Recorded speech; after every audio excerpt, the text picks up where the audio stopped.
هێزن ئاسایشا پێدێ ئیرۆ بەسەر دوکانە خەلیل عەرفۆ ئەندامێ کۆمیتا شاخی دێرکێ یە پارتیا دەموکراتا کوردستانە سووریا دەگرت و ئەو بنچاف کرن و حتانەها چارەنەویساوین نەدیارە لەگۆر نوچەگەهانی ئارکێ لە باژارێ دێرکێ کۆ ئیرۆ دەمژمێر 11 سبێ دەوریەکە ئاسایشا پێدێ بەسەر دوکانە ئەندامێ کۆمیتا شاخی دێرکێ یە پارتیا دەموکراتا کوردستانە سووریا دەگرت و ئەو بنچاف کرن و تو سەدەم ژگرتنا ویرە نەدانخویا کرن و حتانەها چارەنویساوین نەدیارە پشتی یەکبوونا چار پارتیên Rojavayê Kurdistanê dibin navê Partiya Demokrata Kurdistana Sûriya da Partiya PYD bi hemû saziyên xwe ve êrîşê we partiyê dike û her car hinek serkird û endamên wê digira ku kiryara herî dawiyê jî ew bû ku hîzên PYDyên çekdar di roja sehê meha borî da Haşim Moho endamê komîta Liqê Dêrikê yê Partiya Demokrata Kurdistana Sûriya li gundewarên Dêrikê ji bo cara duyemîn bi tûmeta beşdarbûnawî di Kongira Partiya xwe da girtibûn û hetaneha carenivîsa wî jî nediyara.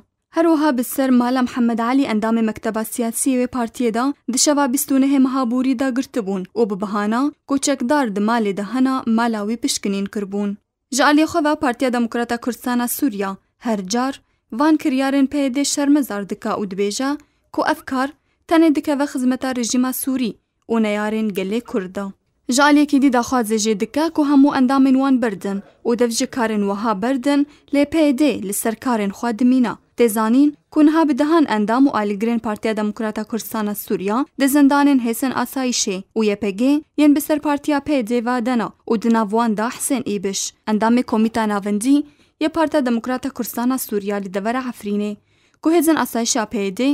di roja 12 meha pêncan ya îsal Hesên Îbiş li navçeya Şerran ya bi ser devera Efrînê ve tenê bi tometa ku ew di Kongreya Partiya xwe da beşdar bû girtin û hîn carenivîsa wî nediyara.